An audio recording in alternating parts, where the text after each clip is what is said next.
Welcome to the Scott Area Recycling Center operated by the Waste Commission of Scott County. You put recyclables into your blue curbside cart or bring them to a drop-off location. But have you wondered what happens once they leave your curb?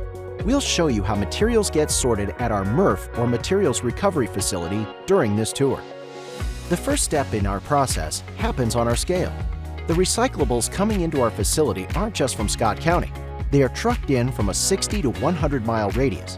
Everything gets weighed, just like this roll-off dumpster is now, on its way in and out of the facility. The sorting process begins on the tipping floor. This is where trucks and roll-off dumpsters are emptied by literally tipping their contents onto the floor. Can you make out specific recyclables in the pile? Spot any materials that shouldn't be recycled? An operator in a loader scoops and dumps the mixed recyclables into the metering bin, where another weight is taken and the materials travel up a conveyor. In the pre-sort area, scrap metal, trash, rigid plastics, and bags of shredded paper are sorted out by hand and then baled by material. The scrap metal, rigid plastics, and shredded paper are shipped out for further recycling, while the trash goes to the Scott Area Landfill. In this screen made of rotating discs, cardboard rides on top of the discs while all other recyclables fall to the bottom. The cardboard rides a conveyor past a quality control station where we check to be sure that only cardboard is traveling by. The cardboard is dropped into a baler and is ready to be transported to another facility to become new cardboard. To sort glass from other recyclables, the materials travel through the glass breaker, which breaks the glass, causing it to fall to the bottom of the machine. It then travels on a conveyor to a magnet, which removes any metals, and a cyclone pulls out small pieces of paper and other materials before falling into the glass pile. At another facility, the glass is sorted further and made into new glass.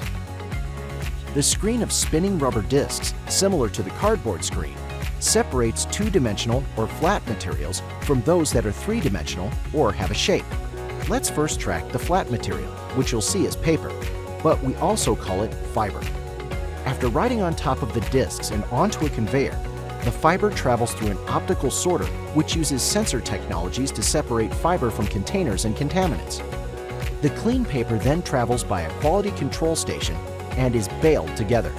The 3D material, or containers like water bottles, milk jugs, and yogurt containers, travel through 3 different optical sorters which separate the containers into each type of plastic, which are baled by type. New optical sorters installed in 2023 help us to capture more recyclables, particularly polypropylene, which is the type of plastic that yogurt and butter tubs are made of. Now that we've removed the plastic containers, we still have tin and aluminum. A large overbelt magnet pulls the tin from the line and drops it into a bunker where it's stored until it can be baled. Last, but certainly not least, an eddy current throws aluminum cans into a conveyor where they are separated into low and high grade and then dropped into bunkers before being baled by type. Sometimes we receive materials that aren't actually recyclable, so the residue is placed in a compactor and then taken to a landfill. But how do we know that our system is catching everything that is recyclable? Our AI visioning system scans the residue line and watches for recyclables. If we miss items that can be recycled, we adjust our sorting equipment and run that residue back through the whole sorting system. After traveling over miles of belts and through various sorting machines, our finished product is these rectangular-shaped bales of each separate material. They get loaded onto semi-trailers so they can be transported for recycling. You're probably wondering how many recyclables travel through this system every day. About 12 tons of recyclables get sorted every hour. Working 2 10-hour shifts, that's about 240 tons every day. That's roughly 40,000 tons per year, which is enough to fill over 1,500 semi-trucks. We hope you enjoyed seeing how recyclables come into our facility as a mix of cardboard, glass, paper, and containers, and leave after being separated by each material. Thanks for visiting the Scott Area Recycling Center, and don't forget to recycle right.